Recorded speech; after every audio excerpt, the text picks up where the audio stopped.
Hello everyone, welcome back to the channel once again. I've been fortunate enough today to head over to the Cotswolds to meet one of the most famous shepherds in Chipping Norton, that's right. I'm going to take that, thank you very much. And if you don't know who he is already, this is Karl Franklin, aka the Pretend Farmer. So today we have come down as Karl is really busy at lambing time. They do everything outdoors. Oh yeah. Completely different to us. This is apparently how you're meant to do it.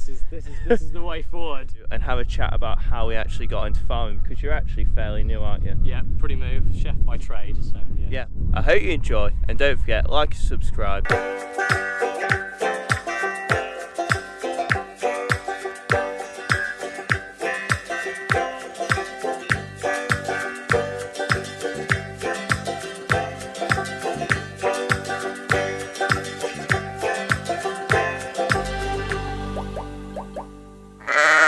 So, Karl Franklin, I am based in West Oxfordshire, the corridor to the Cotswolds as we call it. So yes, we farm 200 ewes here, so this is where I work. So we're a 500 hectare farm, arable by trade if you like, and we've just added sheep since November 2022 back into the rotation, and then I run just shy of 100 ewes of my own. They're also primarily Romneys with a few commercials thrown as my original flock. Day to day I'm up here, we're still lambing. We started on my own in April and then we've got all of these to lamb for May. By trade, as I said earlier, I'm a chef, so I did that from 16 up until 22. That industry, we think farming is a hard industry, and it is a hard industry. I did do 4 years of a gardener while I built my farming up, and then I got offered this job, and my family, Lottie, were all like, "Are you stupid?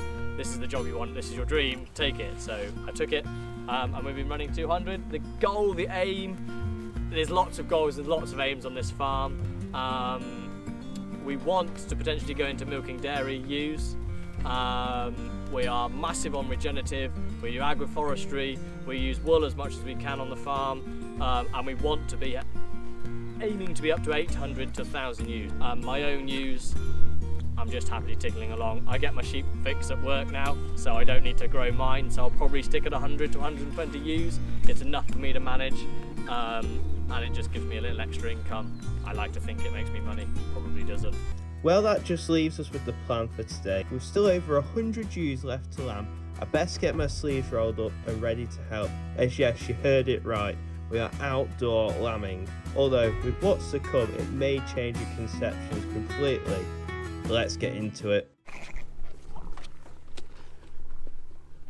Right, what's your number, love? So everything gets tailed at 24 to 48 hours old. If it's ram lambs, I'd leave them where they were and come back later on.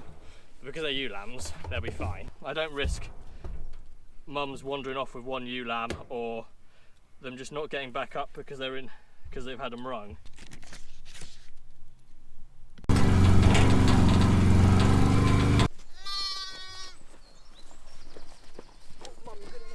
So I leave the tail full if it's not being castrated, because then I know that it will get pulled out and go with the rams. When I wean, just to be safe. Just over there. Yeah, they're within an hour, if that, born. So you just come up here and go, oh, there's some more lambs here.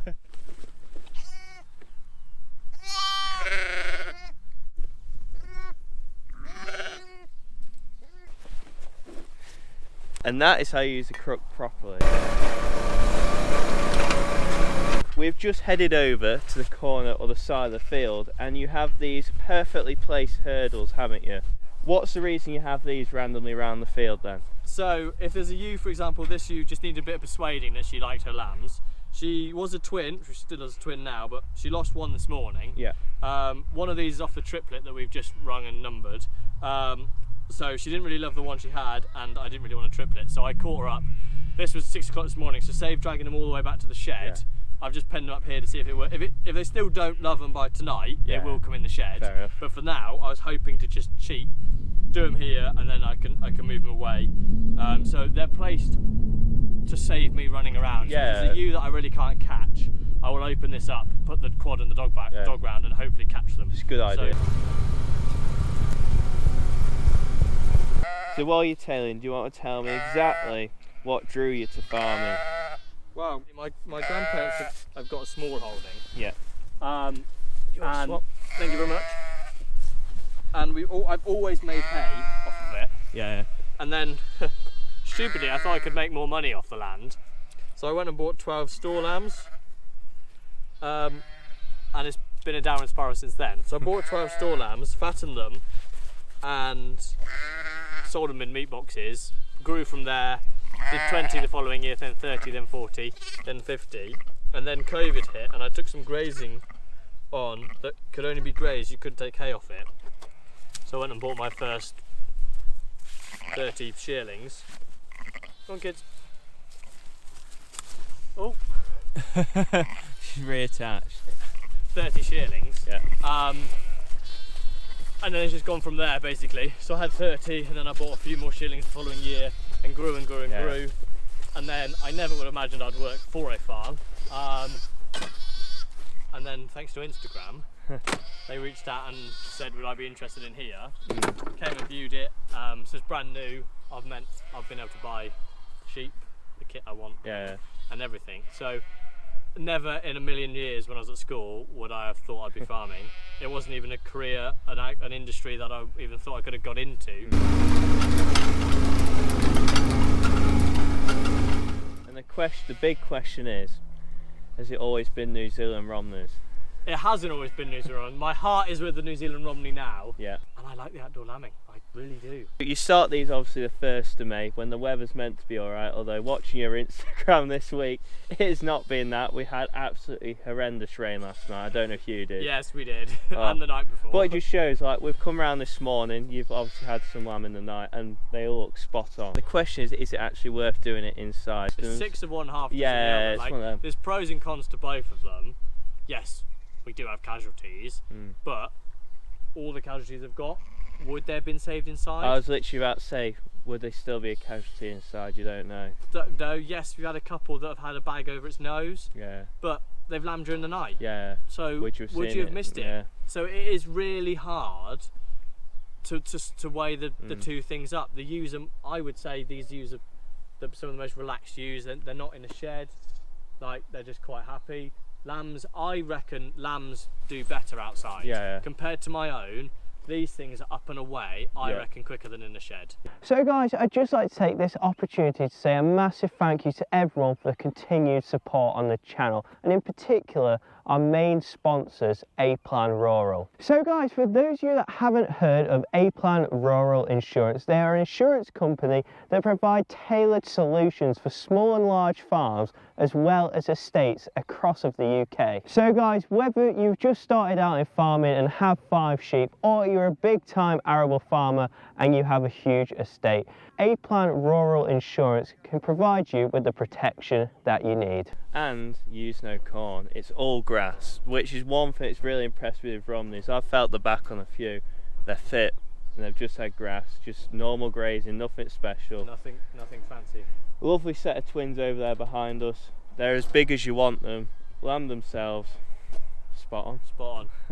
Next job of the day, getting all the ewes and freshly born lambs numbered up and moved into a new paddock.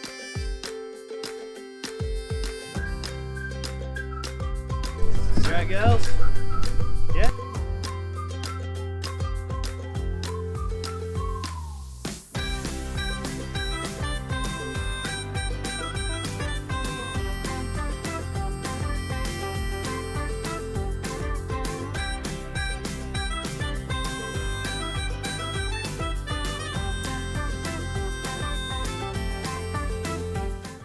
So whilst we've got 5 minutes before we drop another load off, tell me exactly how the pretend farmer came about then. It started as a joke. Yeah?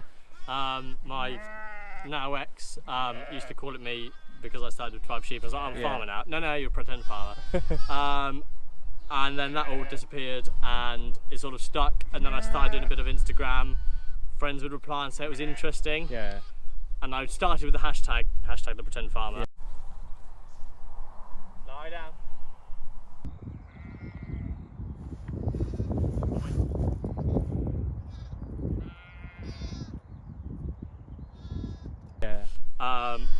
and then. So was it your name from the start? Or yeah, it's always been. So I've had my Instagram was just my my personal one. Also follow if you haven't already. Yeah, do. And then I just started doing a bit more, like showing what I did. I reared pet lambs one year, and people were interested. Started doing hay and all of that. And then I was like, oh, maybe this would be a bit of fun. So then I just got brave and changed it to the Pretend Farmer, and it's stuck. Which is the weirdest thing now to think there's not like 10,000 people following you. It's the bizarrest thing ever. But I've followed you for a while, and I've said before, it's like really cool what you're doing, because it shows to people that it's possible to start with nothing and to get into farming. And just look now, your aim is to get up to like 1,200 sheep in a couple of years' time. Which is mad, from 12. Which is 12 to that is that's it's 1,000 times. 1,000 times more. Yeah. Is that right? It's alright. No, 100, someone could comment and tell us 100 right. times more. Yeah, which is crazy, isn't it? Yeah. And how long's that taken from there? I started, first sheep were bought in 2015. Yeah. So what are we up to now? What, 7 years? 8 years? Yeah. So we'll be about 10 And you're years. now managing the sheep flock, which is incredible. It's a bit mad, really. Yeah. So it proves you can get into farming if you're not from Exactly. farming. So anyone out there, young or old, you definitely have a chance to get into ag. And it's like, what a better time to get into it. Exactly. Fantastic industry. And as Minette says, we can't do anything without food. So it's an industry that's not going anywhere. No. So why not get into it and join it?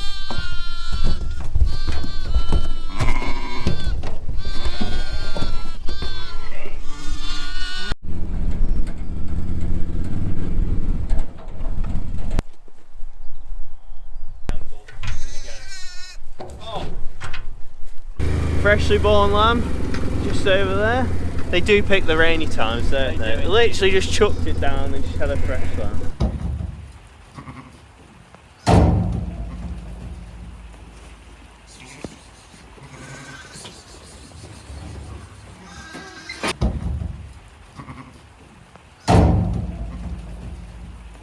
Obviously, we've just bought a couple of ewes and lambs in, but you're an outdoor system. So, do you want to tell me like the pros and cons of what you think works well with the outdoor lambing? It's the first time you've done it properly this year. Yeah, first time I've ever done it. Yeah. So, I like it the fact that sounds wrong, but you're so less hands-on. Yeah. Like we're lambing 200 here, which is nowhere near big numbers anywhere else would be, but the lambs definitely seem to do better, and they're up and feeding much quicker than inside. I wouldn't say I get any more casualties outside than I do inside, to be honest. Yeah. And that's even with a fairly bad week of weather. Like, there's been a couple of cold ones. Yeah. But I'm here so early that they can be tubed and warmed up. Yeah. Most of them. But then you can get that inside in the shed. Like I've been fighting cold lambs inside. Yeah. So, the ewes I think just do as well outside as they do inside. They're outside all the time. There's less filling of water buckets. There's less of my time doing all of that. I'm out. Yeah, I like it. I do like it. There's obviously some people don't do all the ringing and numbering at birth, so there would be even less if you didn't do that. Yeah. But because I'm doing that, there's more work involved. Yeah. But I think I said before, I think mine will be going outside next year. I like just driving around looking at everybody. Great, well done. Because there's none of that like. Also, I don't think personally, like I've had very few that don't love them. Yeah. And I think personally, where you're in a shed, you want to get them out of that environment and into an individual pen as quick as you can before something mismothers. It wanders off, it gets trapped in a bucket or something. Whereas outside, the ewe takes herself away from the rest of the flock, she lambs down and she comes back again. It's natural, isn't it? It's natural. Yeah. The lambs are all up and feeding, like you saw that one. It's feeding before the other one's even born. Like, they just seem to sort of get on with it on their own. Yeah. But obviously, it's not perfect. There's no right answer. No. Yes, I lamb myself inside, and it will be a big debate next year because I don't have the quad bike, I don't have the trailer, I don't have the big fields. So a lot of running. I can just drive my truck to the the corner and walk round. Yeah. So it's like, if there is a problem, will I be able to catch it, sort of thing, or will I spend an hour trying to catch the thing? Yeah. So yeah, there's no right answer to either. But for here, I think this definitely works, and we'll be lambing outside another 300 next year and up and up and up. Yeah. yeah, I definitely think it's the way No, forward. it's really cool to see, and I'm very impressed with the Romneys, I'm not going to lie. I am a Clin man, but they have impressed me today. Plenty of milk, mothering abilities, top notch, and once again, I'd just like to say a massive thank you for having me today. It's thanks been for coming down. a great day. We've been meaning to do this for quite a while. We have, it's been great. No, thanks for coming. It's been ever since that plane journey. That was a good plane journey. So this is so random, for any who don't know. We actually met at Highland Show and we shared the plane back. We never even knew. No, and we ended up sitting next to each other. So random. No, it was good. Yeah. Yes, we'll have to go again. Yeah, definitely. And if you haven't already, guys, don't forget, check out the Pretend Farmer at the Pretend Farmer Instagram. Yeah. And check, he's got hats, merch and stuff too. So thank you for watching. If you haven't already, please subscribe to the channel and I'll see you next time. Cheers, guys. Well, there you go. Since you've left, she's had her other one. As we've said all day, you've got to love these Romneys. Look at that. Fantastic mother ability. These are all shearlings, so everything you've seen today with Will and I, these are all shearlings. So first time mums, never lamb before in their lives. Look at them, loving them.